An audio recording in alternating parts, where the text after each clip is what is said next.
अखण्डमण्डलाकारं व्याप्तं येन चराचरं तत्पदं दर्शितं येन तस्मै श्रीगुरवे नमः। पञ्चतत्त्वात्मकं कृष्णं भक्तरूपस्वरूपकं भक्तावतारं भक्ताख्यं नमामि भक्तशक्तिकं। नमः पङ्कजनाभाय नमः पङ्कजमालिने नमः पङ्कजनेत्राय नमस्ते पङ्कजाङ्घ्रये। कृष्णाय वासुदेवाय देवकीनन्दनाय च नन्दगोपकुमाराय गोविन्दाय नमो नमः। नमो ब्रह्मण्यदेवाय गोब्राह्मणहिताय च जगद्हिताय कृष्णाय गोविन्दाय नमो नमः। वसुदेवसुतं देवं कंसचाणूरमर्दनं देवकी परमानन्दं कृष्णं वन्दे जगद्गुरुम्। सर्वेभ्यो नमः। सर्वेषां कृते स्वागतम्।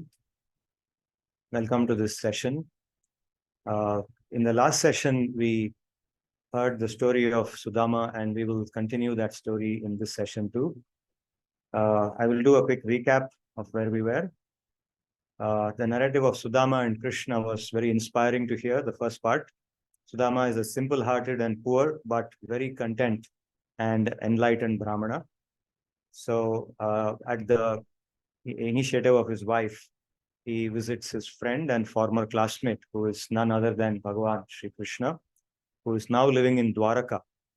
And he is the king of Dwaraka. He's very rich, very powerful. So his wife wants Sudama to request Krishna to give us or give them some material help to sort of cope up with their poverty. They are in extreme poverty. So when Sudama goes there, he's on the way thinking, because he's actually not wanting to ask for anything from Krishna. He's very hesitant to ask anything. But because his wife has asked him, and she's a pativrata, he's actually very happy with her, so he's obliged to her. So because of her request, he's going. And he's thinking on the way that how will Krishna receive me, or how will they even allow me inside the palace? I'm so poor, I'm wearing emaciated clothes, I'm looking emaciated, my veins are showing. And someone who looks at me will not let me into any place which is meant for rich people, a palace where the king is staying with big servants, ministers. Who will even allow me inside or near that place? He thinks like this. But when he actually reaches Dwaraka, he finds that nobody stops him. He's just going, and he enters the inner room where Krishna is present. So as he is nearing, he finds that Krishna comes to him and embraces him. With a lot of warmth, Krishna and Rukmini receive him. They seat him on the bed on which they were sitting, and they worship him. So that's how he is received. And after that, just like, if two alumni of a college meet after a long time, what would they do? Suppose they were close friends during their education. After a very long time they are meeting, then what would they do? They would discuss all the different kinds of things they did in their college days. That's exactly what happens. Krishna and Sudama are very happily recollecting their Gurukula days that night. So that's where the story closes, the first chapter. So this is spread over 2 chapters of the Bhagavatam. In the Dashama Skanda of Bhagavatam, the 80th chapter was what we did last time. And today the story continues to the 81st chapter. But along with doing the story in the last session, we also read the first shloka of the 9th chapter of Bhagavad-gita, which is closely connected to what we were discussing. In that, Sri Bhagavan says, Sri Bhagavan Uvacha, Idam tute guhyatamam pravakshyam yanasuyave, jnanam vijnana sahitam yajnatva mokshyase ashubhat. So Sri Bhagavan is telling Arjuna that, Arjuna, because you are a anusuyu. Anusuyu in Sanskrit means a person who is free from anasuya. Anasuya is envy or jealousy or hatred. So anasuyuhu is a person who doesn't have envy, jealousy, hatred. He's adveshta. So if you also recollect, a few sessions back, we had discussed the numerous qualities, something like 34 or 35 qualities of a bhakta that are listed in the 12th chapter of Bhagavad-gita. In the end of the 12th chapter, in the last 8 shlokas, Shri Bhagavan lists the qualities that make a person very dear to him, right? So he says, as he lists those qualities, he says, Bhaktas te ativa me priyaha. Those bhaktas who have these qualities are very dear to me. Among those qualities, the very first quality that he lists is the quality known as adveshta, person who's free from dvesh. Dvesh means what? Dvesh means hatred, envy, jealousy, anger towards others. That feeling, the feeling of hatred, hating other people, enjoying when they are suffering, liking it when other people suffer, or feeling uncomfortable when other people are happy. That feeling is called dvesh. So Arjuna is free from that. Sudama is free from that. Because Sudama is free from that, he is able to get entry into Krishna's palace. He's able to get entry into not only Krishna's palace, but to his inner chamber, to the place where he's sitting on the bed with Mother Rukmini, and he's able to reach that point. That's because he's free from that asuya. Okay, Arjuna has that quality, and now in the Bhagavad-Gita, Krishna is telling Arjuna why he has chosen him for giving the Gita. Why is he giving him all this knowledge, which he considers as very secretive. It is not something that publicly he wants to talk about. He says very secretive. He says, Idam tute guhyatamam pravakshyamyanasuyave.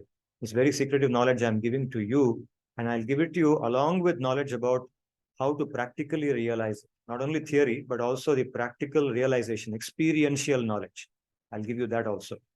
Jnanam vijnana sahitam yajnatva mokshase ashubhat. When you have this knowledge, you will be free from all undesirable things. Okay, and which effectively means the miseries of material existence. Okay, currently, we are experiencing what is called as samsara, material existence. So complete freedom from material existence comes once we get this knowledge, or this knowledge about bhakti.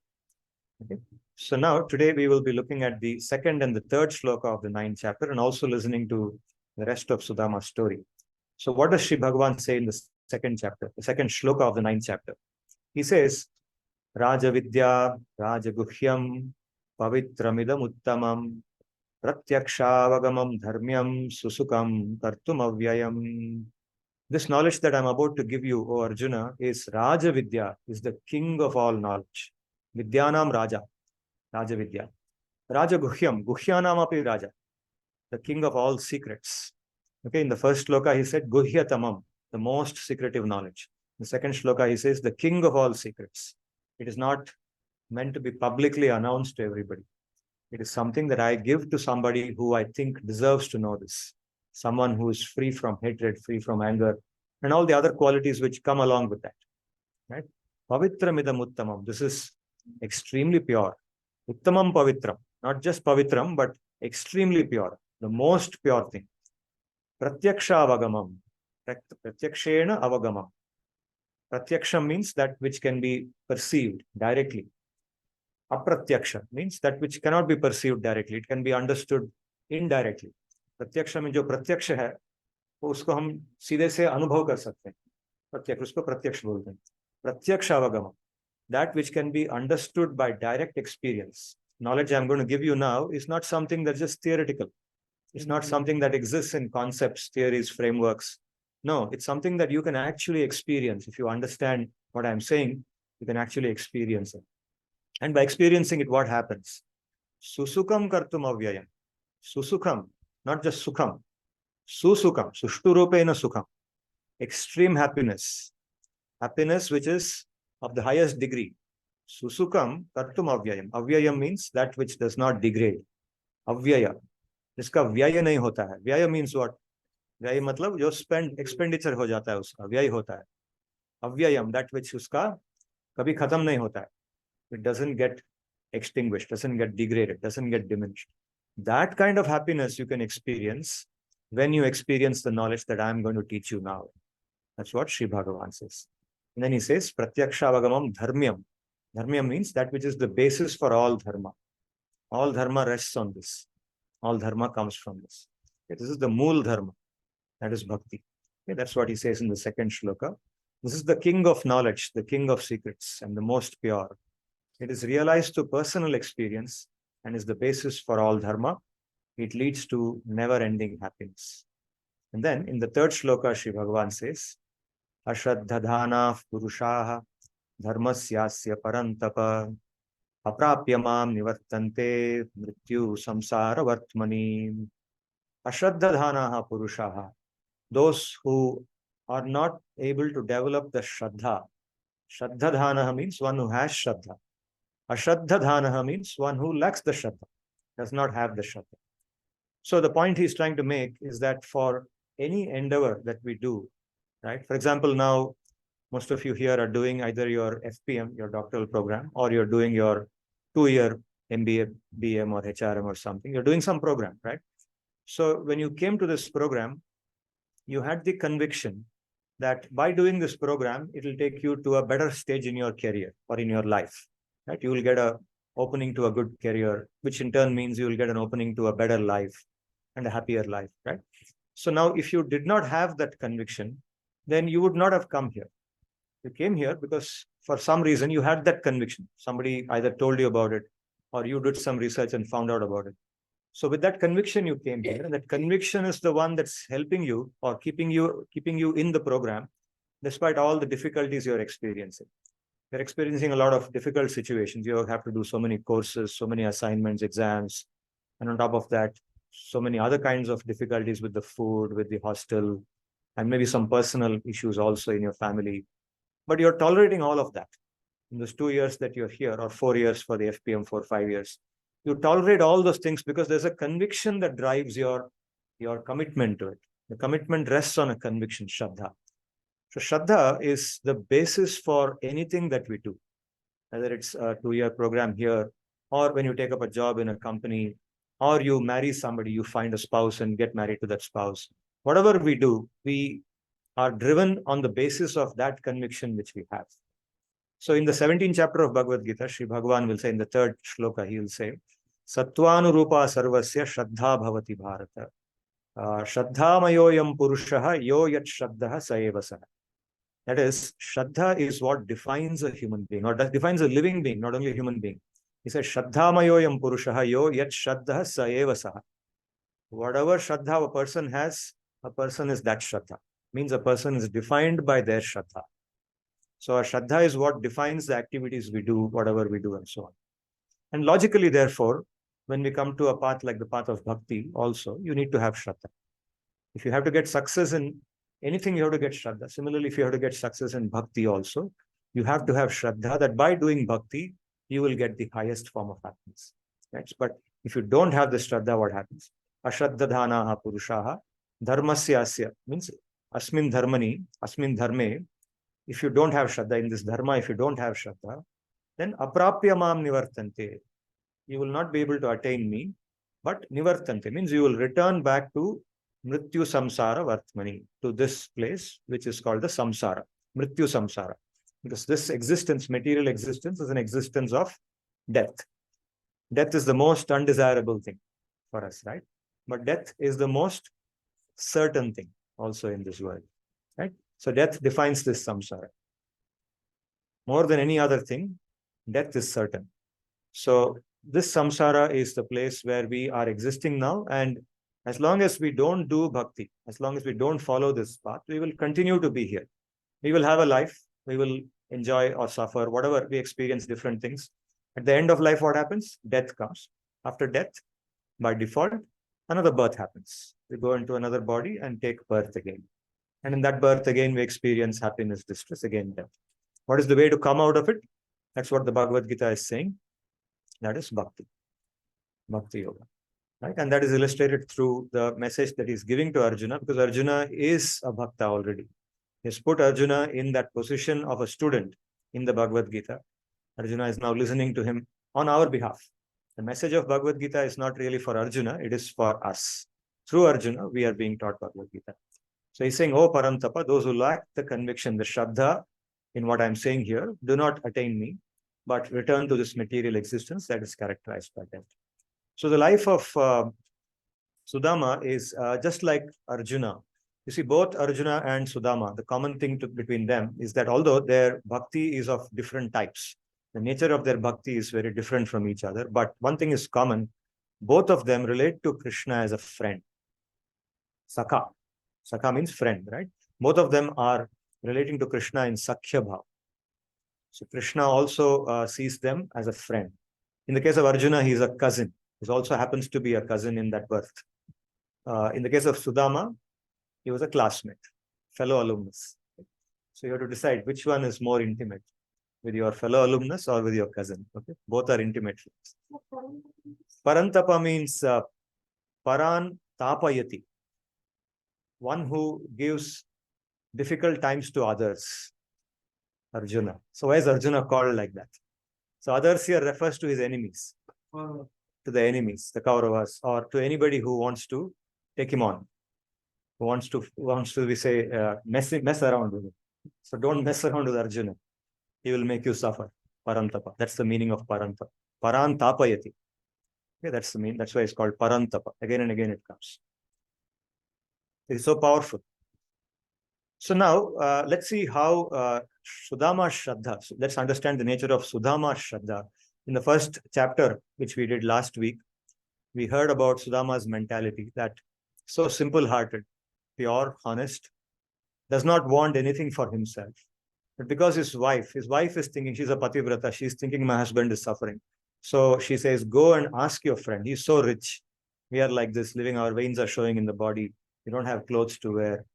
And even for offering some gift, we can't go empty-handed. So offering a gift, I had to go and beg. She went and begged and she brought 4 handfuls of rice, which effectively turned out to be 1 handful when it came to Krishna.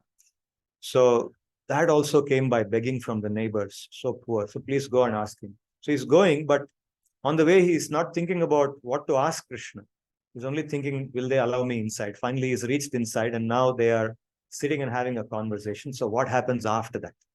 That's what we're going to see today. So we go to the 81st chapter of the Dashama Skanda of Bhagavatam. Dashama Skanda, entire Skanda of Bhagavatam, 90 chapters, all devoted to Krishna only, Krishna Leela. The other 11 Skandas of Bhagavatam deal with the other incarnations, other avatars of Krishna. But Dashama Skanda is only about Krishna.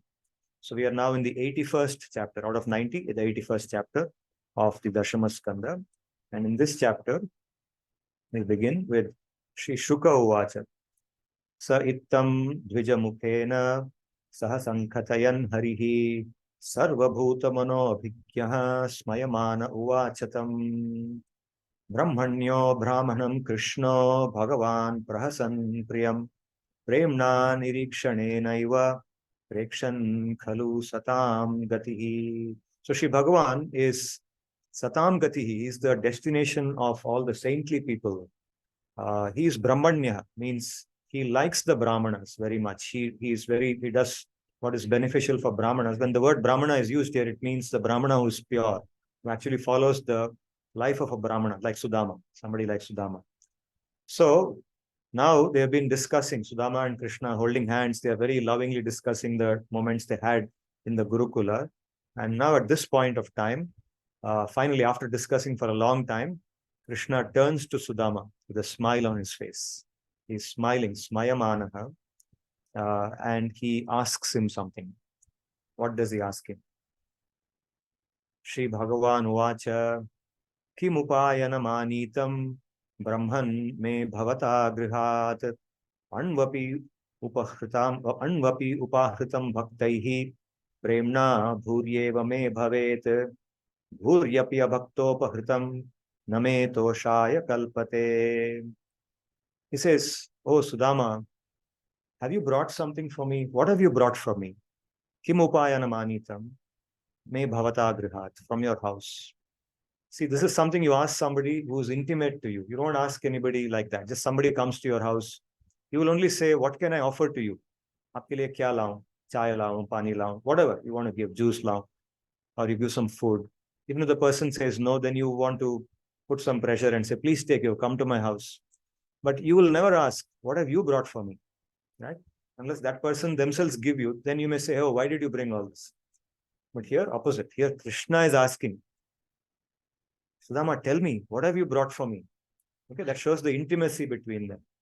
And then he says, Anvapi upahritam bhaktaihi. If a bhakta gives me even something very small, but because he's giving me with love, premna, with love he is giving me, then I think that's a very big thing.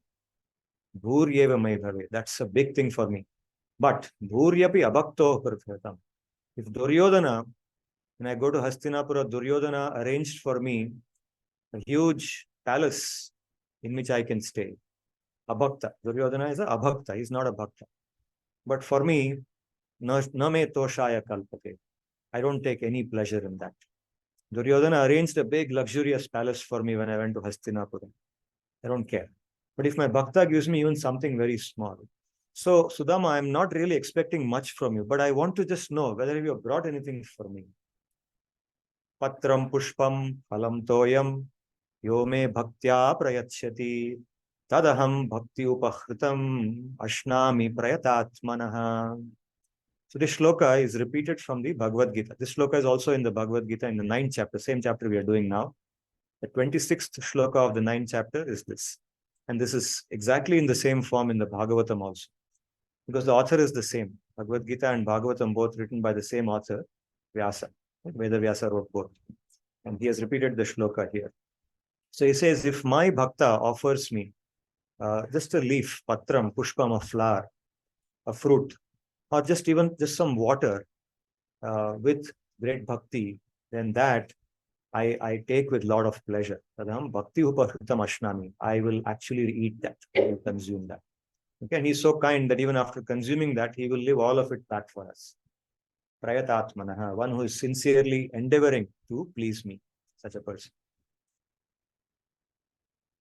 Ityuktopi dvijastasmai vriditaha pataye shriyah prituka prasritim rajan na prayachat avang mukaha. So what did Sudama do? When Krishna asked him this, did Sudama immediately take out, oh, Krishna, I brought 4 handfuls of rice for you? No. Because Sudama is already feeling very embarrassed, very ashamed, because he came here and Krishna and Rukmini treated him like God. They worshipped him.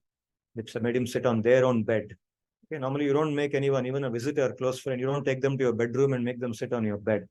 If you do that, that means they are very, very close to you, right? Your own child maybe, but you won't do that to anybody else. But here, Sudama sitting on the bed of Krishna and Rukmini. So much they did for him. But what can he give them? He has brought in a small piece of cloth. It's under his veshti. It's hidden here, like his kerchief here, hidden there. What can he give? So he's sitting like this. He says, Avang Mukha, his head is bent down. He's hoping Krishna won't ask, but Krishna has asked this. Now, what can he say? What can he say? So he kept quiet. He didn't say anything. He just kept quiet. So he didn't have anything to say.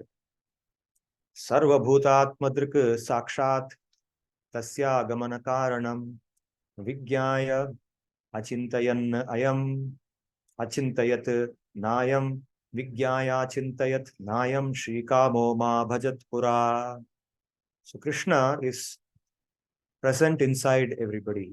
He says, I am the Paramatma in the Bhagavad-Gita 15 chapter. He's sitting as a Paramatma and everybody is inside everybody, inside the Atma. So he knows exactly what each person is thinking, their feelings, what their mentality is. Nothing can be hidden from him, right? So he knew what Sudama has already brought. He was asking playfully to Sudama. So knowing this, Krishna then thought in his mind, Achintayate, this person, he has come to me with no material desires. Na ayam Shri Kamo ma abhajat pura. He has never asked me anything material. He has never asked me anything material. Patnyaf pativrathayastu sakha priya chikirshaya prapto mamasya dasyami sampado amarthya durlabha. Says, this person has come to me because his wife, who's a pativrata and who could not see him suffering, sent him here with the instruction to ask me something. But even then, he is not asking me anything. Now, I am going to give him, Krishna made up his mind at this point, I am going to give him something that even the greatest gods in this universe, like Indra, even they will find very difficult to attain. I am going to give him that. This is what Krishna decided when he was thinking, when he was watching Sudama keeping quiet and not saying anything.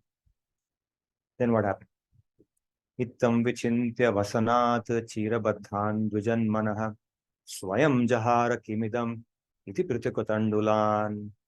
So thinking like this, Krishna reached out his hand, lifted the vesti of Sudama, and pulled out the thing which Sudama was carefully hiding. And then asked him, what is this? What is this? What have you brought here? Show me. And he didn't wait for Sudama to reply. Nan vetadupanitam me paramaprinanam sakhe tarpayantyangam mam vishwam ete pruthukatandula. Didn't wait for Sudama to explain, okay, look, Krishna, don't take it, it's something very small. I could not bring something. No, he didn't wait. He knew already what he has brought and why he is not speaking anything. He himself is speaking. Krishna himself is saying, he says, oh, Sudama, what you have brought here, why are you hiding it? This is so pleasing to me. This is so pleasing to me. Paramaprinanam. Not just pleasing, but paramaprinanam means extremely pleasing to me. Why? Because tarpayanti anga. Oh, my dear friend, this is not only making me satisfied, but the entire universe is satisfied by this offering you have brought for me. The entire universe. Okay, there is a shloka in the Bhagavatam.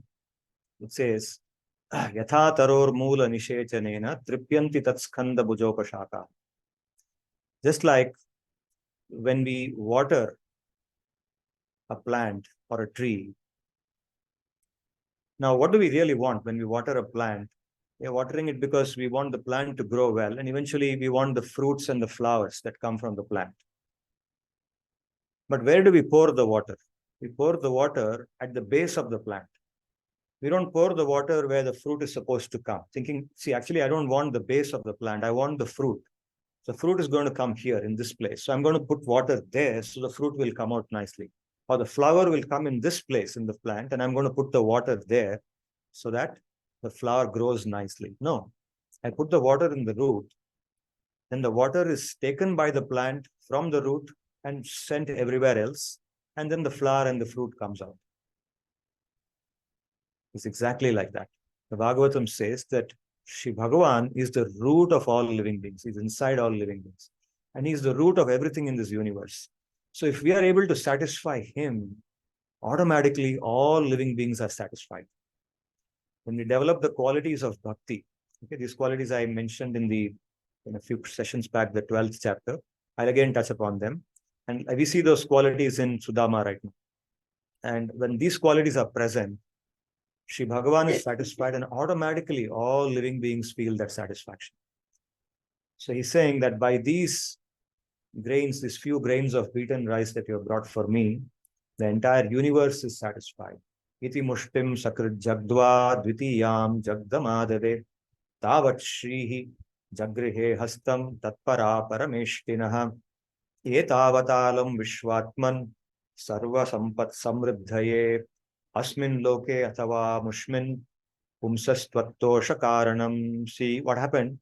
He took that from Sudama. He said all these things. So Sudama is still quiet. He's just watching. He doesn't know what to say at all. He's confused also. So now Shri Bhagavan opens that packet, that bundle. He takes one handful and puts it inside his mouth. And he's so eagerly eating, as if a very hungry, starved person. Okay, if you see a very starved person, you give him something, like a beggar on the street. Sometimes they come and beg. You give them something, they jump and they grab it from you and they're putting it in their mouth. So Krishna is behaving like that now, as if something that has been denied to him, is so eager to have it. He's put one mouthful inside, and then he reaches his hand again into it. He takes the second mouthful and is about to take it up towards his mouth. At that point, Rukmini catches his hand. Stop. She says, enough. One mouthful for you is enough to satisfy this entire universe and to make this person infinitely happy. Whatever happiness he had to get, already he has got with that one mouthful that you have put. There's no need of the second mouthful. Keep it down. Rukmini says this to him.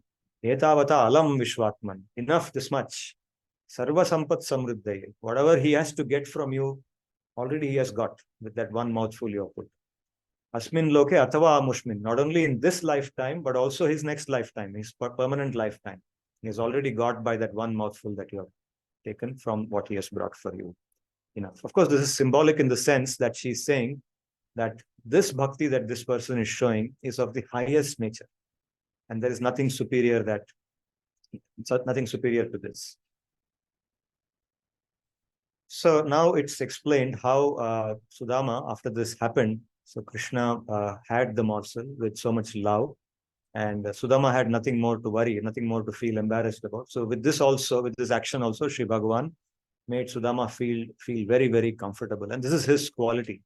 When we connect with Bhagavan, Bhagavan also interacts with us in a manner that we never feel embarrassed. We feel comfortable. We're always comfortable with him. He'll never embarrass you. And when you interact with a bhakta too, because a bhakta's qualities are very similar to Bhagavan's qualities. A bhakta also will not interact with somebody in a manner that makes them embarrassed, makes them angry, and so on. So you see how Bhagavan is behaving here. So then Sudama spends the whole night in the palace, resting there, and Rukmini and Krishna make him very comfortable. And the next day morning, he gets up and his visit is over. So he thanks Krishna. He has come with something that his wife has told him. His wife has told him to ask. So a part of the visit was to give that beaten rice to Krishna. Although he didn't do that himself, Krishna snatched it from him and had it. So that part of the mission is completed.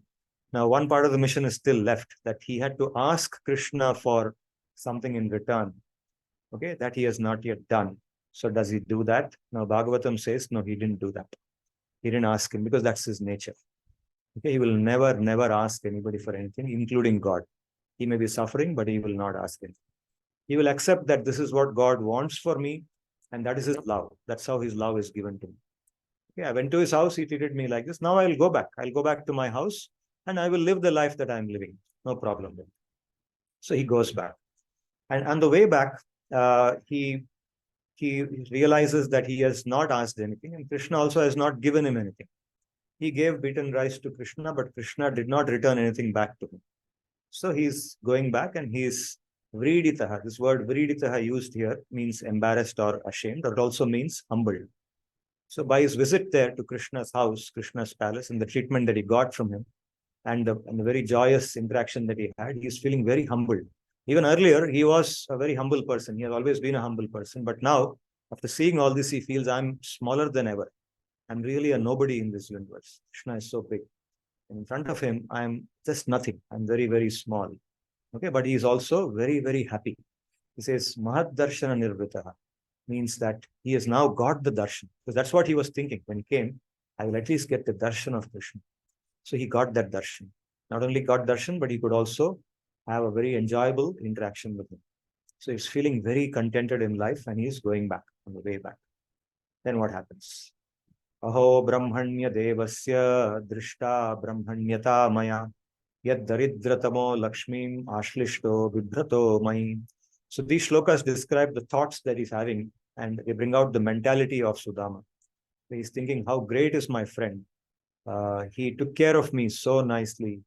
And I saw his brahmanyata, means when people describe that he's so devoted to the brahmanas are people with great qualities. Okay, that's how a brahmana ought to be. Not somebody who labels himself as a brahmana, but a person who has those qualities is called a brahman. So, despite being so poor, daridratamaha, I am the most poor person. Despite that, he embraced me.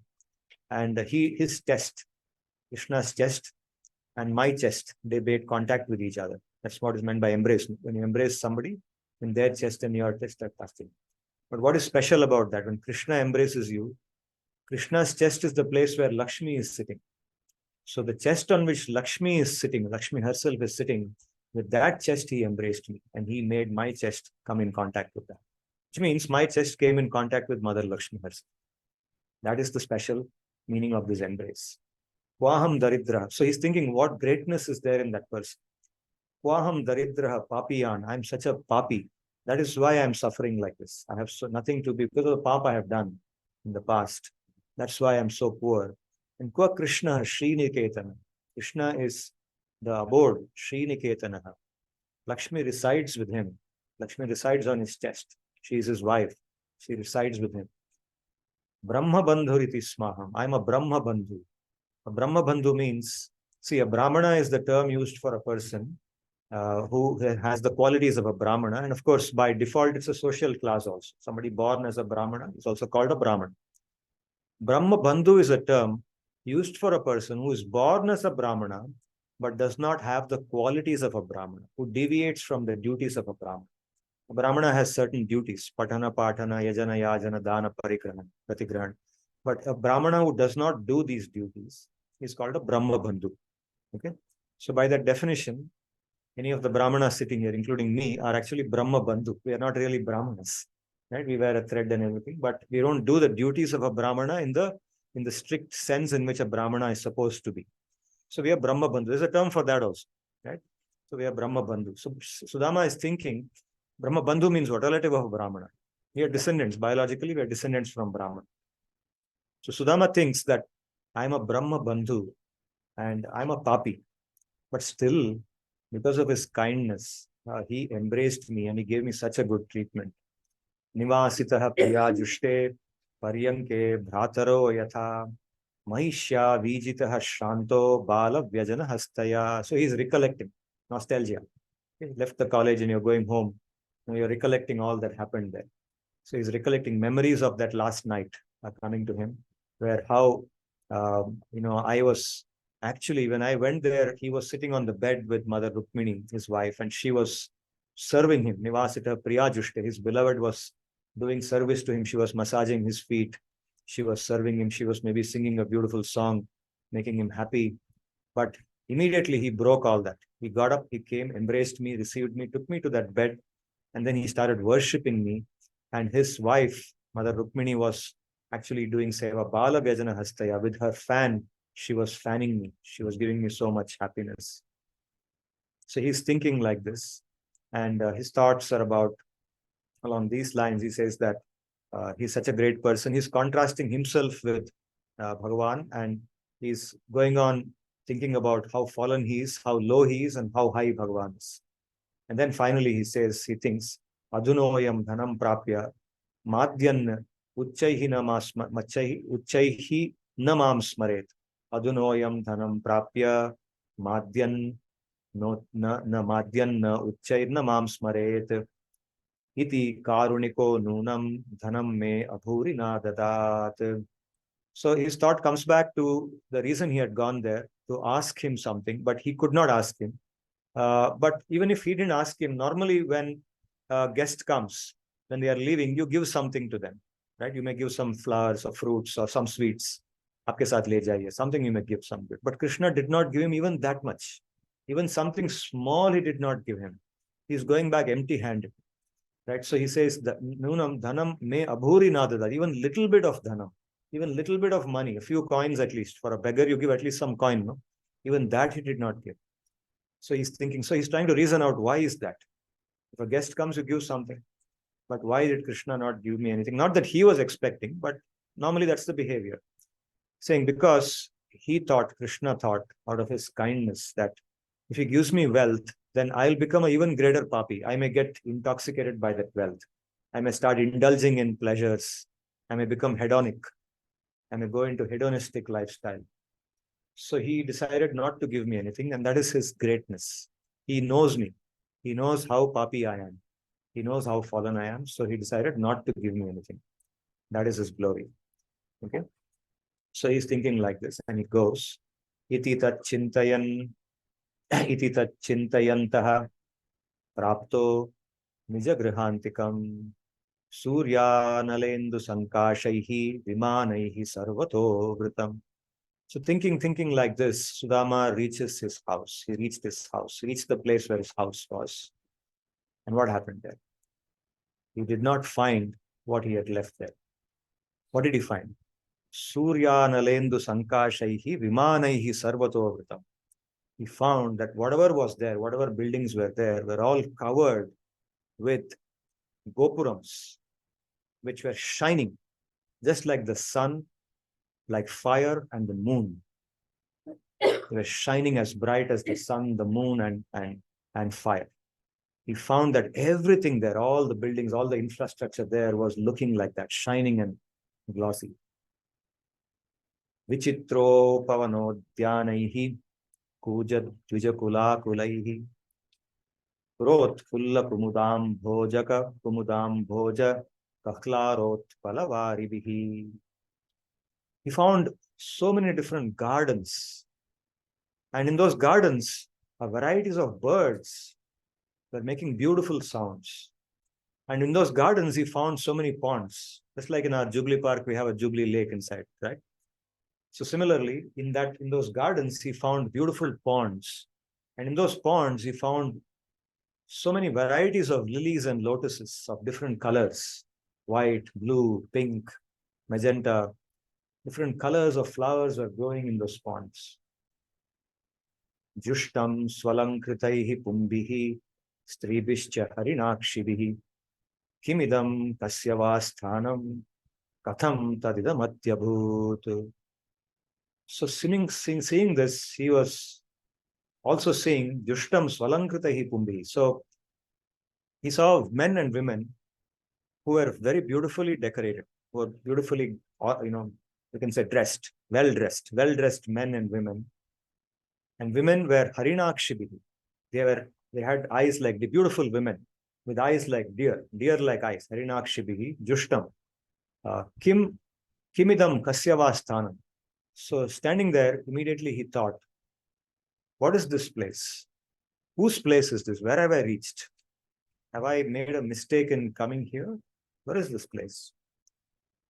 Evam mimam samanam tam nara naryo amara prabaha pratyagrinhan mahabhagam gitavadyena bhuyasa. So as he was standing there and looking and trying to take in that view, suddenly men and women who were beautifully decorated and dressed, they came running to him and they were singing beautiful songs. And they said, "Oh Mahabhaga," with all respect. They spoke respectful words and they started receiving him. So at this point, he was thinking, have I come to the wrong place? But no, next moment, these people came to him and started saying, come, please come. They were singing songs and welcoming, like the way you welcome a dignitary, right? And then it describes how, as this happened, as he was watching all this, Patimagatam akarnya patnyudharshati sambrama Nischakrama Brihaturnam Rupini Shrivalayat. So at that time, the news reached his wife. She was inside some building and she became excited. And she came running out of the house immediately. And she was looking very beautiful. And when she came out, Sudama saw her coming out not from his house, the house that he had left when he went, but from some palace which looked like the place where Lakshmi stays. Shrivalayat.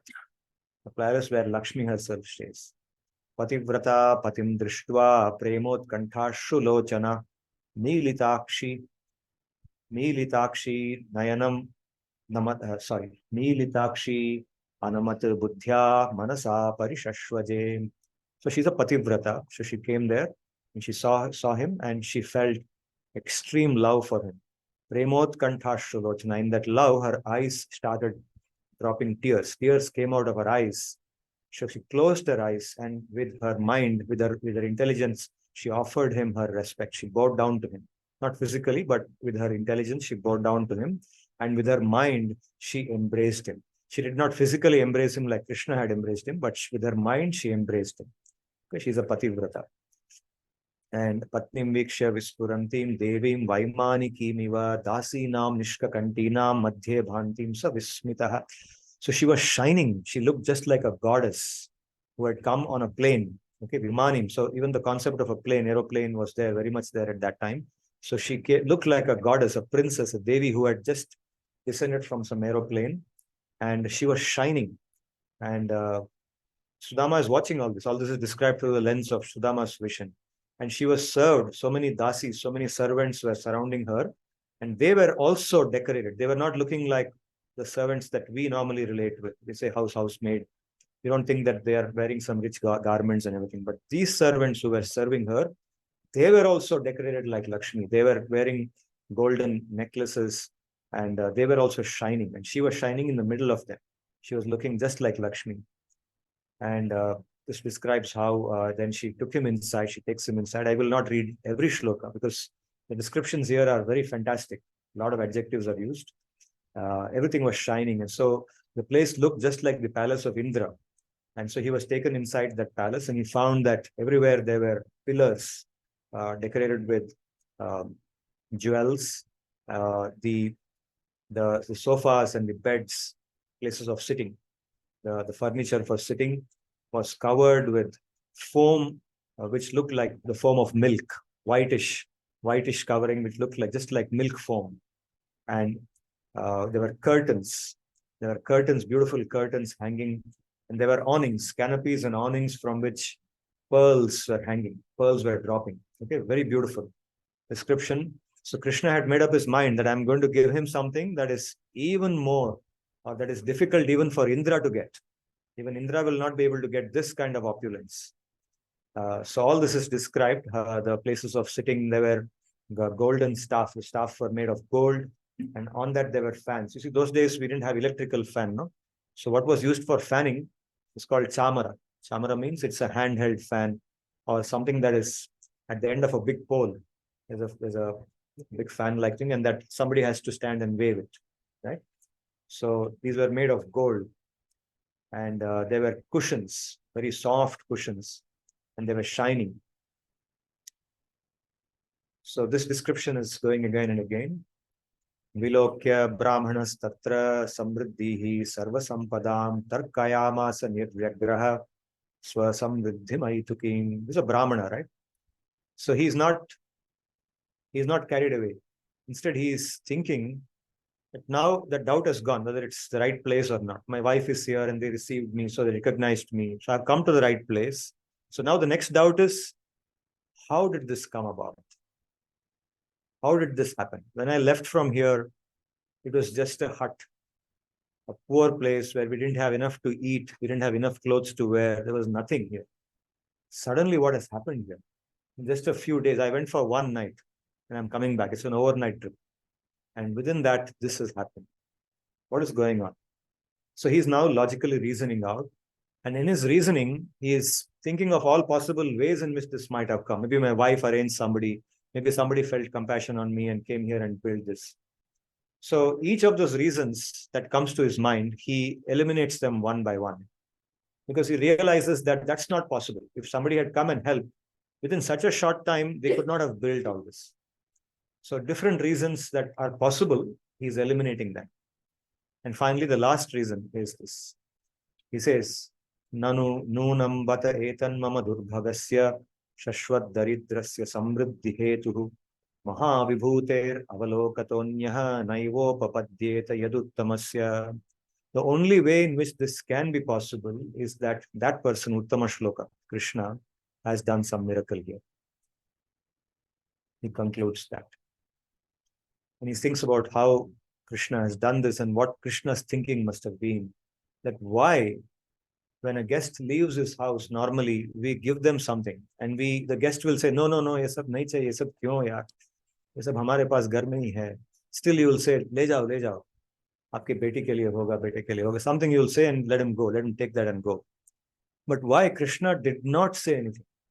What is that? He did not even tell me that he's going to give me this. He didn't give me anything and did not even tell me he's going to give. So why was that? So he's thinking now, he's trying to reason out. He's a Brahmana, right? He's an intellectual. He was considered the best of the Brahmanas. So he's highly learned.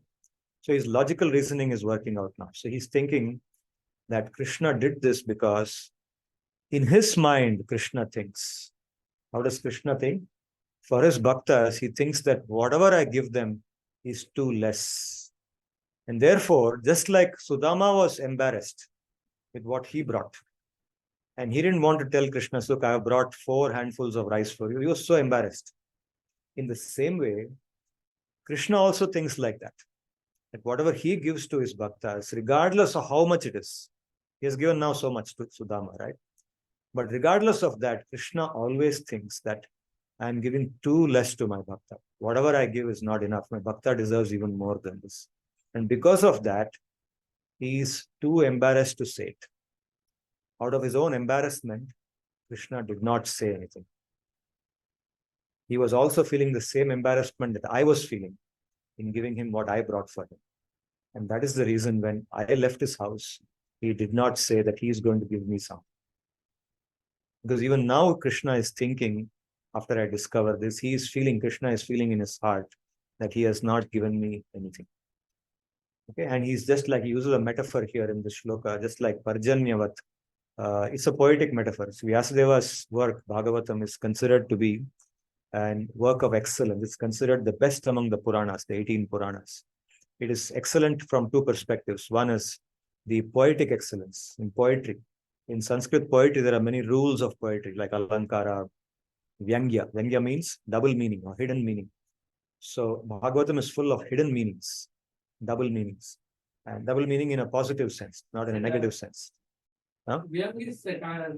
Satire. Vyanga is satire, but satire in a positive sense also, where you want to say many positive things in a very indirect manner, not direct manner. So Bhagavatam is full of vyangya, it's full of alankara, and so many other poetic qualities. It's considered to be Vyasadeva's best work. And it is also a genius from the perspective of the philosophy. All Vedantic scholars agree, including the Advaitis, who don't advocate bhakti as the most important thing. One class of Advaitis do that also. Even they, the Advaitis, also say the Bhagavatam is the best in philosophy, in Vedanta philosophy. Okay? So both perspectives, both from philosophical perspective and from poetic perspective. So here there is a poetic metaphor used. Parjanyavat, like a cloud, a rain cloud. A rain cloud in front of the farmer sometimes. In the daytime, the farmer is waiting for rain, but the cloud comes above him, okay, like the monsoon season, but doesn't rain in the daytime. In front of him, it just sprinkles a little bit, and the farmer goes to bed thinking that kya yaar, barish hi nahi ho raha hai, nothing is happening. But in the night time, it pours throughout the night. Now it's happening in Jamshedpur like that, right? Nighttime it's pouring. So in the night time it pours and it floods. It gives so much water to the farmer that farmer cannot complain anymore, right? So like that. So he's using a metaphor for Krishna. Krishna is like that rain cloud. Interestingly, there's also a comparison of Krishna to rain cloud in many other places, because the body of Krishna, Krishna's appearance is the color of the rain cloud. So that metaphor of rain cloud is also used here. So he explains, he thinks how Krishna is so kind that even though he gives so much to his bhakta, but he thinks that I have not given anything, and this is his reciprocation, because he took from me with so much love. What he was looking for is that love. He was not looking for the physical thing that I brought from him, brought for him. And he's thinking of his qualities, how in his mind he's so humble that even though he's so great,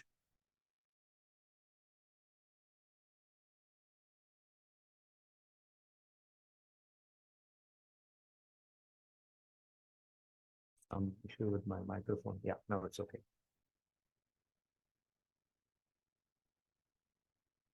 Ittam vyavasito buddhya bhakto ativa janardane vishayan jayayat yakshan vibhujenati lampataha. So then what happened after Sudama reasoned out what had happened? All philosophical discussion happened in his mind. Of course, there's no one else he can talk to. His wife, of course, is not interested in philosophy. But she got what she thought her husband should get. She's happy now. So then onwards, like we say in some stories, they lived happily ever after. Okay, so it's ending like that. The story also ends like that, with saying that Sudama and his wife lived in that household happily ever after. But here, very important, they were completely detached, because they were not actually looking for material wealth. Neither Sudama nor his wife wanted luxury. Like, they just wanted Sudama's wife. Sudama didn't even want that. His wife wanted something by which they will not be suffering that much. She wanted something that will decrease their suffering. But now they've got all this, but still they are not carried away by it. They're completely detached. With complete detachment, they lived their life and they experienced the happiness that the material thing can give. You see, one important thing, we talk about detachment in the Bhagavad-Gita. Detachment does not mean that our senses become numb. We become detached means that we don't hanker for that enjoyment. That enjoyment is no longer driving us or making us go mad. Okay, we aspire. For example, I have a very strong desire for gulab jamun. Okay, I'm using gulab jamun as a metaphor. Now, every now and then I have to go buy some gulab jamun and have it. I feel so happy. If I don't have it, my mind keeps craving for it. I keep hankering for it. Okay, so for me, it's gulab jamun. For somebody else, it may be some other item, something else. Okay, shahi paneer. For somebody else, it may be even alcohol. Okay, whatever it is, they keep craving for that. Right now, detachment means that this craving goes away. Means you overcome that. Your mind has now become occupied with something higher. Something higher is giving you that taste that gulab jamun was earlier giving you. But at the same time, if somebody gives you a gulab jamun, you will still experience that taste. It is not that your sense, because you have become detached from gulab jamun, your senses have become numb, that when somebody actually gives you gulab jamun, you can't taste it anymore. No. When that happiness comes, or when that experience, that sense pleasure comes, that still will be there. That experience will still be as it was. Maybe even better, because now you're detached from it. So you actually enjoy that even better. The happiness you get is even better. So these people, the Sudama and his wife, who were always very detached, they continued being detached, but now they experienced all the material pleasures that people otherwise experience. The people who are attached experience. They experience not that. overdoing, like not overdoing, not overeating gulab jamun. Exactly, exactly. They don't overeat also. Yes, yes. They're detached. Yes, absolutely. So the shloka ends, the chapter ends by saying, Tasya vai deva devasya harer yajna patev prabho brahmanaha prabhavo daivam natebhyo vidyate param. It ends with a shloka which describes Krishna's mentality. He says, Krishna worships those brahmanas, just like they are his God.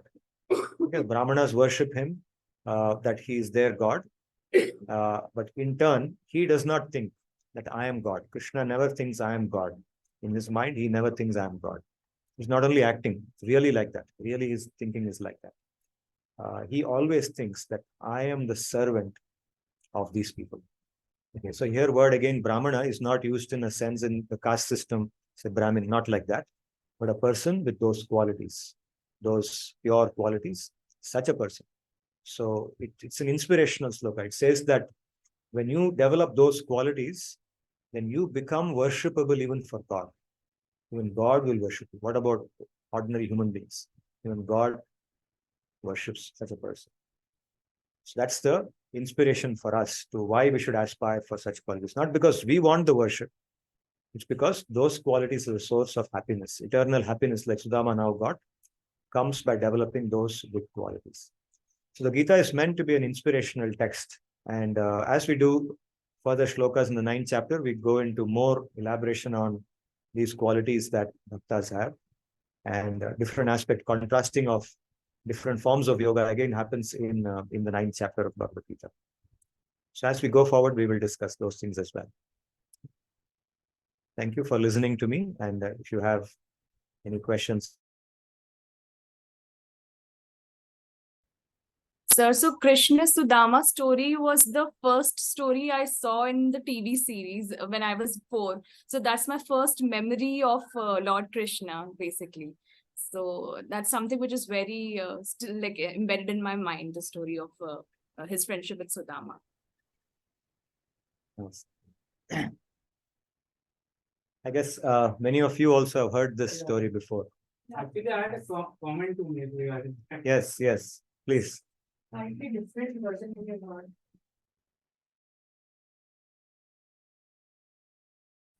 So there was taken to Sudama. Yeah. He reached out to Bhagavan's room where he was in a relaxed state. Yeah. But in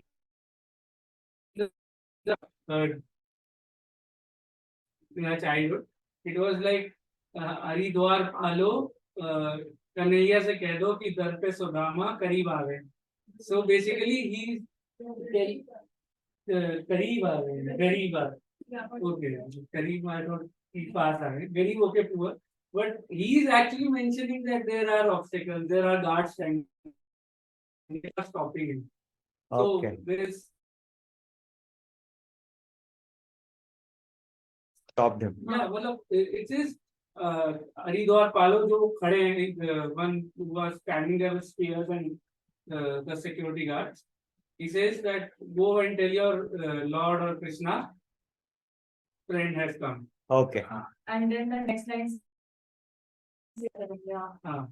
So he didn't wait for the guard to take a decision. Okay. ये देखकर रुक्मिणी को हुआ बड़ा ही अचंभा कि ये अजीब मेहमान कौन आ गया. Everyone is shocked that Who composed this poem? it's a very famous bhajan. It's a bhajan. Yeah. Yeah. So there are different visualizations by different poets. Yeah. And the other deviation that I've heard from my parents, or like, this is one deviation, then other one was that we discussed in the last class, stealing or eating the other person's food. So like why Sudama is suffering? Because Sudama ate somebody else's. We were three sisters, so my parents always used to say that अगर ये ऐसा किया तो Sudama बन जाओगे, तो for a fair distribution of food, that always used to hear. They used to tell us this all the time. Yeah. But that too is not in the Bhagavad. I mean, I checked with Jayashree, my wife, she reads these things. So she was also telling me that it's nowhere in the Mahabharata or in the other Puranas also. At least she has not read this anywhere so far. And the third division that I've heard is that Sudama's children, they were not able to become so detached or become param bhaktas because they, the way it ended here that they were still detached. My perception was until now that okay, they can become attached to material world. All this while that was the one question in my mind at the end. I'll ask what happened later, but you summarize that part. Yeah. I want to understand Yes. the concept of detachment a little more. Does it mean that we stop having interest, or let's say lose interest in something that we desire or love? No, not at all. Not at all. It only means that we see the bigger picture now. Attachment means that when we have something with us, we feel a lot of happiness. When it's not there, we feel misery. We think that this is our possession, it belongs to us, right? That's the meaning of attachment. Detachment means we see that everything belongs to Bhagavan, and now it's my duty to take care of it, to attend to it, to use it in the way in which it's meant to be used. So we become duty conscious. Detachment comes with duty consciousness. You do your duty without a sense of possessiveness.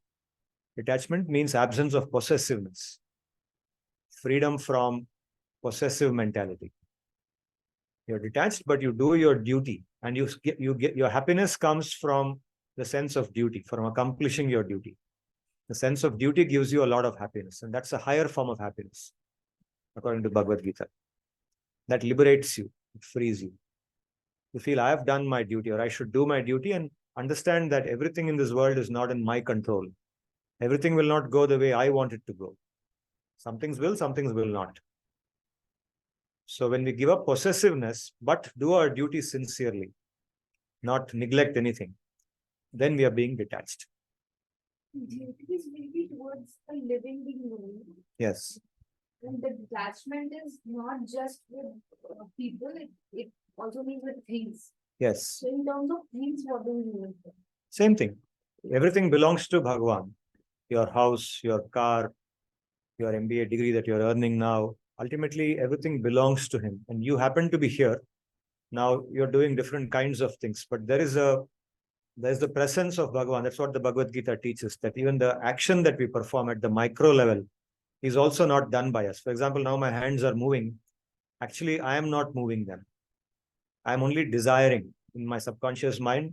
Some desires are playing out that my hand should move in this manner, my mouth should speak like this. But the material energies around me, which are controlled by him, they are doing that.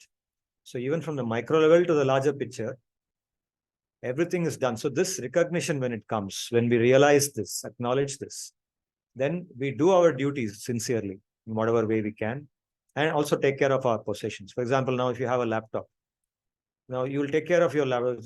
I should be detached so I can throw it anywhere I want. No, that is not the meaning of detachment. Detachment just means the absence of possessiveness towards things, people, everything. Does it answer your question? Okay. We will discuss in more detail when we meet in person. Yeah. So I think detachment means freedom from temptations. Not getting tempted so easily. And how do we stop getting tempted is having more control over ourselves. Yeah. Keeping ourselves under our control. Yeah. So you can say as a corollary, yes. When there is anasakti, see the word in Sanskrit for detachment is anasakti. Asakti means attachment. Anasakti means detachment. Okay, this is the words in the Bhagavad-gita. And the Bhagavad-gita obviously teaches us to become anasakta, become detached. So yes, by corollary, what you say is correct, that It means that we don't get dragged away by our desires. What could have been desires earlier, those desires get replaced by very conscientious thinking. Let me use the correct word. Conscientious, that's the word I want. Conscientious thinking, that is thinking which is driven by intelligence about right and wrong, is higher than just craving. It's something because I'm craving something, I should run behind it. That's what happens. So temptations come under control. Yeah, Vaishnavi, yes. Vaishnavi is your name, right? Yeah. How do we differentiate between what is our duty and what is the temptation? For example, let's say my duty is to attend the class, like do whatever is the basic requirement of the course and end my day at 10 p.m. and to go to sleep. But let's say at 8 o'clock I come across there is a case competition. Now that is not related to that should not come under my duty, or like am I tempted by it? Okay, I should do more and more and more. Like where do I draw the line? Where is the temptation? Where does my duty end? Yeah, so this discrimination, it's a very good question actually, because very often the boundaries between duty and temptation seem to be very fuzzy boundaries, right? Especially in the competitive world. Yeah. In the competitive world. So this intelligence and this discrimination between where I should say no to what I should say yes, this develops by trial and error. There is no one answer to this. So you do something. For example, when that desire came, and at that point of time you said, okay, now I was supposed to go to bed because I had earlier planned that. But now this case competition comes, and because this case competition may have an implication on my career, and I'm doing this MBA for my career. So now you're confused whether I should go spend time on it or not.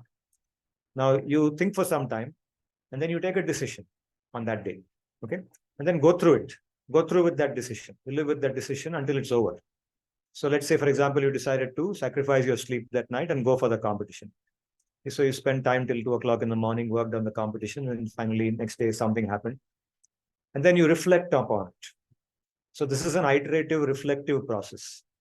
You reflect upon what you did through the lens of the same philosophy. Okay, actually, I'm supposed to be not driven by my desires.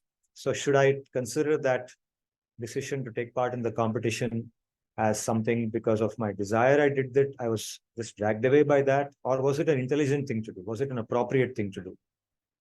You will get an answer. Sometimes it could be that, yes, it was appropriate. I sacrificed my sleep and it was the right thing to do. It's part of my process of evolution. Then take a decision. So this is something that you have to discover by reflection. So now, hearing this should make you a reflective person. You should become introspective. You should learn how to come out of confusion. Learn to think clearly by, in fact, that's exactly what the MBA education also teaches. How to make a decision by analyzing all the factors, clearly getting information about them, and then deciding whether that was the right thing or wrong thing to do. And now we have to apply it in our personal lives too, not only for our organization, but in our personal lives as well. Think like this and become very reflective, introspective. And take the help of friends also. Sometimes friends may help you to think clearly, which you cannot do on your own. Because within you, there are emotions. Emotions sometimes confound our clear thinking, right? So that's when we sit with somebody who is genuinely detached from that, because we are attached to it. Our friend is not attached to that. They are away from that, right? So they will be able to help us to think clearly. It could be a friend, it could be an elder, it could be a teacher, somebody. And that's how it works. Yeah.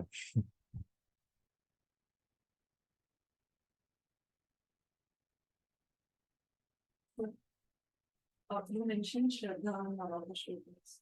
So I just wanted to know if there is any difference between Shraddha and Bhakti as well as love. Difference between Shraddha and Bhakti. Shraddha is considered the very first thing when you enter Bhakti. Bhakti begins with Shraddha. It's the Mula. Adhav Shraddha Tatha Sadhu Sangha. Rupa Goswami, in one of the shlokas, he says that he defines 8 stages of Bhakti. The process of Bhakti, he tries to give it a stage-wise framework in the Bhakti Rasamrita Sindhu. So in that he says, Adhav Shraddha Tatha Sadhu Sangha. Means the first thing that comes is Shraddha. And then we seek out the company of a sadhu. A sadhu is a person who is already practicing Bhakti or who already knows something about Bhakti. So we go to that person. But that should come only after Shraddha. It comes after Shraddha.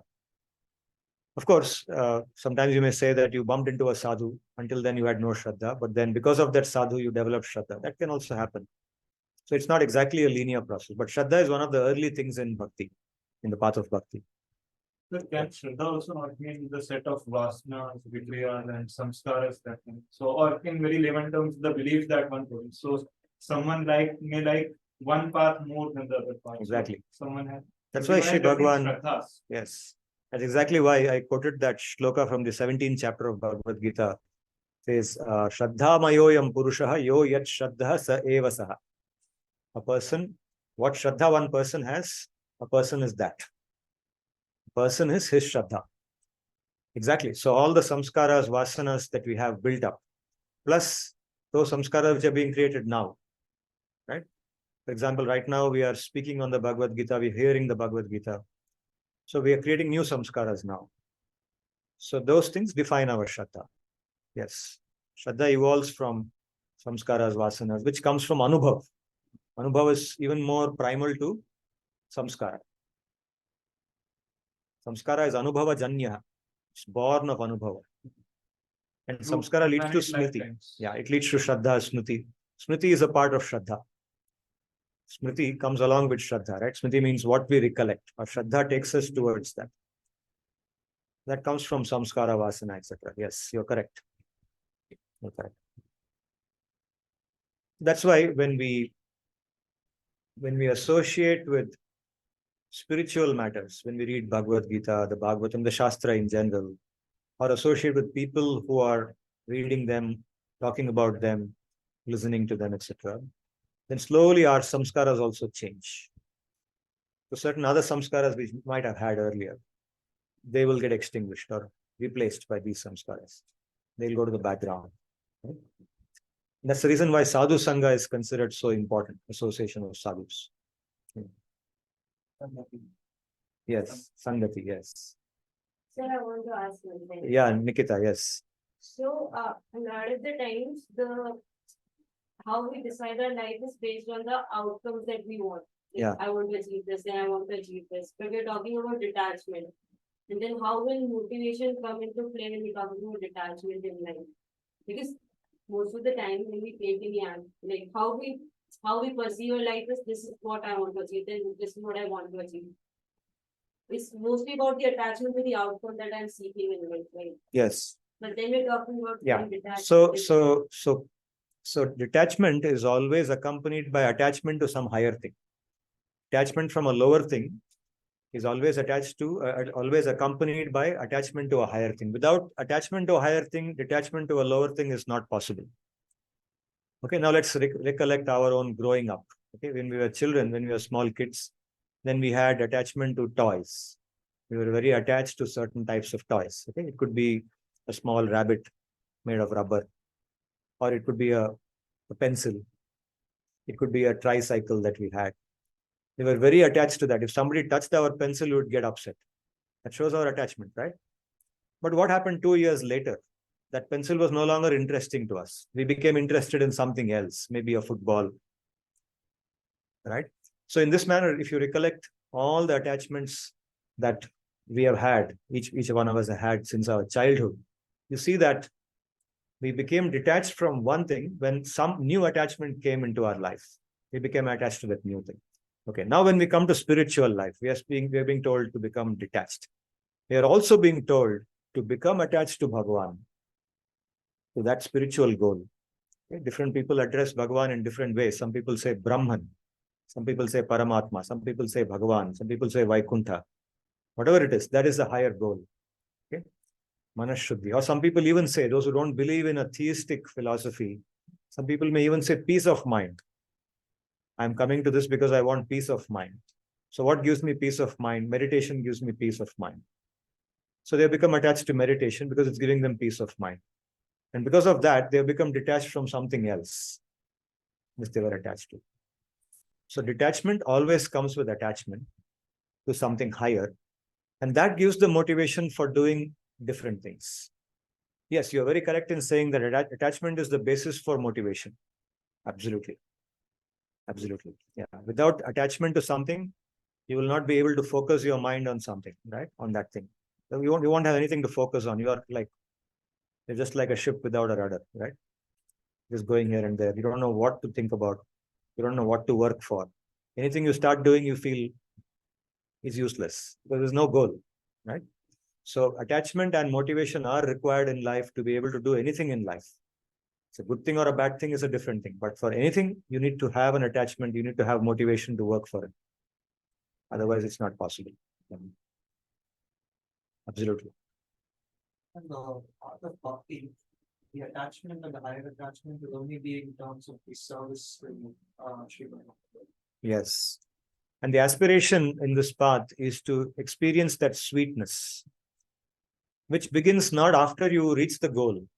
You reach the goal continuously. On the day on which you begin bhakti, from that point onwards itself, you start experiencing the sweetness of bhakti. So therefore, because you start experiencing it right from the beginning, you become even more motivated. You know that there's a lot more coming up. And you want to go towards it. You want to get more purified. You want to do more activities of bhakti, and you want to eliminate anything which comes in the way of bhakti. And that's how bhakti grows. It's exactly what Sri Bhagavan says here. So bhakti reinforces itself. It's a reinforcing cycle. Absolutely. Does it make sense? Yeah. Yeah, Ananya. Ananya was saying something.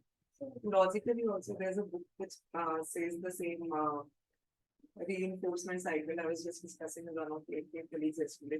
So she said that motivation brings out action, and then action again reinforces motivation. Yes. So you are motivated by your own actions. Yes. Maybe just like the bhakti that you said. Actions which lead to results. Right. From action comes result, and the result further motivates you to aspire for more of the same result. Right? So it's a feedback loop. So in systems thinking, it's called a feedback loop. It feeds itself. But Yeah. many times in FPM journey, the results take some time. So in amidst that journey, we sometimes feel demotivated. But Yes. that action and relying upon the past actions results also can be a source of motivation for us. Yes. That I have experienced. Let's say I'm in milestone 2, but whatever whatever small feat I have tried to achieve in the last few months, remembering about that maybe can be a source of motivation for now and will help me keep going Exactly. in that loop, feedback loop. Exactly. Very nice. Yeah. Thank you. Thank you for sharing that. Yes. So we should always remain motivated, and that is what the Bhagavad-Gita inspires us to do. Bhagavad-Gita does not reduce motivation, actually motivates us to do our work even more sincerely than we have been doing earlier, right? So the happiness of doing your work very well. See, earlier, you might have thought, what is really the purpose of all this? Do I really want a great career? After coming to the MBA program. Before coming to the MBA program, everybody was applying, all your friends applied, so you also applied and came here. Ended up here, then you also started speaking. In the interview, you said you want to become an entrepreneur. You don't know exactly what entrepreneur means, but you had to get through the interview, so you said that, right? All that happened. Now, after coming here, then prof after prof is loading you with assignments, quizzes, bolting the door when you come late, all kinds of treatments you get here, right? So then you're now thinking, why do you really want all this? I could have been there. I was in TCS earning 2 lakhs per annum. That was enough. I can still live a happy life. But now you're thinking, why do I really need a 30 lakhs per annum salary? So Bhagavad Gita removes all that misery. It says, now you're taken it up. Just do it as a matter of duty. Difficulties will come, they will come and they'll go, right? They are temporary. Just do it and get the happiness, regardless of whether you get 30 lakhs per annum or not when you finish. Don't think about that. Just work. Just do your work sincerely. And if something doesn't come, then understand it's not destined for you. It will not happen. What comes, be happy and take it forward. Go to the next step. A simple application of what Gita is teaching in real life. Keep it simple and keep it moving slowly. At the end of it, there is Bhagavan who will protect us. Once we turn our face towards him, he He will protect us. He will guide us. Okay? With this thought, everything falls in place. All confusion goes away. Life becomes streamlined, becomes smooth.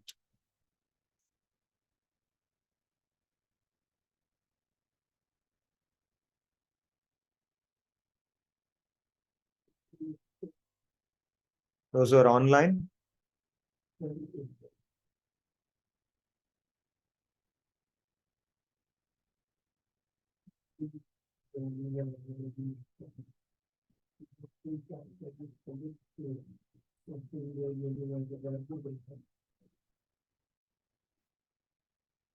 way Krishna pulled out the Suda from the waistband of Rama, I can appreciate like Krishna has this childlike ability of what is the gift for him. So, as a child, they open up the gifts. yeah, Krishna is like a child. Yeah, in his thinking. Yeah, he's most Very natural. innocent, yeah, natural. He's most natural. Natural. Natural. Yeah, No need to pretend anything. yeah. But that is also with the people who are like that. With With people like Sudama who are pure at heart. Right? There's no kapatta in him. Sudama is a person who is very genuine, who is very nishkapat. Nishkapatta is a quality of bhakti. Right? So somebody who is genuine, who is nishkapat, with such a person, Sri Bhagavan also is like that. He reciprocates. Ye yatha mam prapadyante. In the Bhagavad-gita he says, Ye yatha mam prapadyante tam tathaiva bhajamyaham. I reciprocate with people in the manner in which they come to me. The way they approach me, in that same manner, I reciprocate with them. Right? So if somebody is 100% genuine, so genuineness or nishkapatta, this is considered the most basic quality of bhakti, being 100% genuine, not pretending anything, not pretending to be something that we are not putting on something. Right? So Sudama is a case like that. It's a case study of genuineness. Yeah. So with Sudama, he's also 100% genuine. So Krishna has that discretion ability also, being innocent as well as being Absolutely. That's natural to him. Natural. That's also natural to him that Natural, he yeah. can immediately sense the other person's Changes. mentality. Yeah. So he could sense that Sudama is thinking like this. He could clearly understand. Sudama could not understand what he was thinking. But Krishna could understand what Sudama was thinking, right? So later on, Sudama had to come back, see the surprise that was there for him. And then he had to logically reason out. Why did this happen? He went through a lot of logical reasoning in today's class. We saw that. He could not figure it out. Why Krishna did not even give him a couple of coins. Yeah. Nor did he tell him that he was going to give him all this. Right? He had to sort of figure it out. Right? But Krishna is so natural that he can immediately sense what is in that person's thinking. So we can hide something. For example, I can hide something from you, you can hide something from me, but we can't hide anything from Krishna. Right?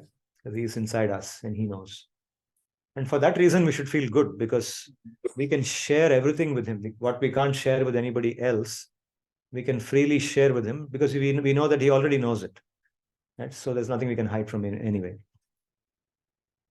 And I also feel that Krishna, the reason why he did not give anything to Sudama, upfront, was he did not want to maybe embarrass them or say anything. He said naturally, okay, we are friends and goodbye, and then later on he gave it.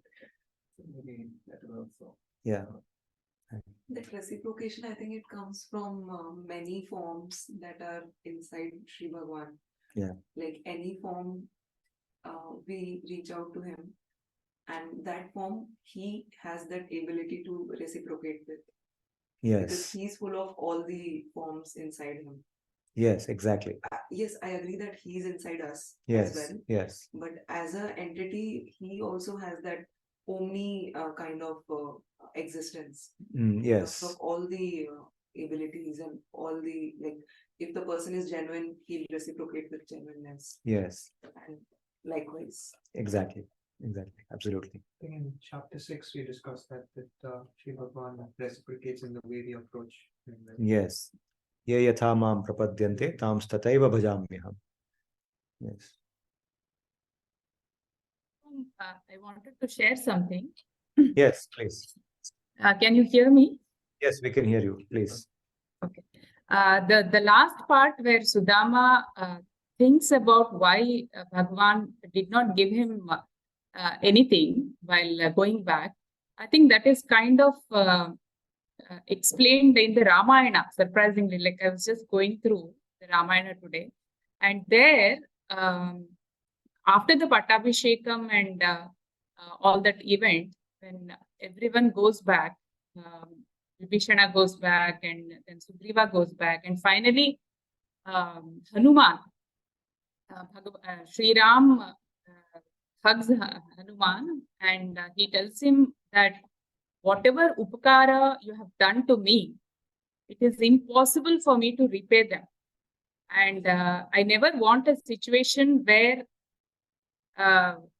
you take help from me. That is, I have to do something for you. So that kind of sankat should never fall upon you. Whatever you have done for me, I can never repay that. So I think kind of Bhagavan answers Sudama's questions in that Ramavataram.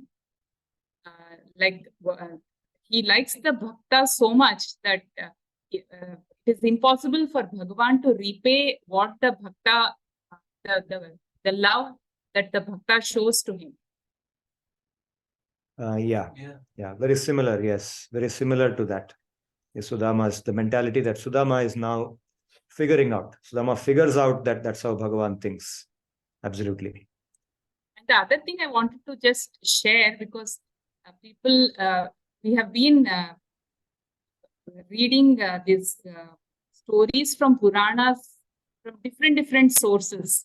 And these days, the serials and the films and all these the different media, they portray these stories in their own way. For example, the story of Sudama is portrayed in multiple ways, where he is portrayed as a very poor Brahmana, no doubt, but we have also we have pictures of him surrounded by children, and then this story which is going around that Sudama ate portion of Krishna's food when they were in the forest as small boys, and these are I mean, my sincere request to everyone: please read the original. You all are very young, so you have time. Please read so that our mind is not contaminated or gets deviated by these stories, because the original is very sweet, very pure, and we get to know the real Sudama, not the one that somebody portrays for us or tells us, because the real Sudama which Vyasa Bhagavan describes is beautiful. He is beyond description. So it's just a sincere request, so that the stories that are floating around don't get into our psyche and cloud our understanding. Thank you. Thank you. Thank you so much. Thank you all. So now shall we close the class? This is the Antyamangalam. Om Swastif Prajabhyah Paripalayantam Nyayena Margena Mahishaha Gobhramanebhyo Shubhamastu Nityam Loka Samasta Sukhino Bhavantu. Om Tad Vishno Paramam Padagum Sada Pashyanti Surayah Divi Vachakshuratatam Tadvipraso Vipanyavo Jagruvagum Sassamindhate Vishnor Yat Paramam Padam Paryaptya Anantarayaya Sarvastamotiratra Uttamamahad Bhavati Sarvasyaptyai Sarvasya Jityai Sarvameva Tena Apnoti Sarvam Jayati. Om Shanti Shanti Shanti. Hari Om Tat Sat. Dhanyavadaha. Punarmilama.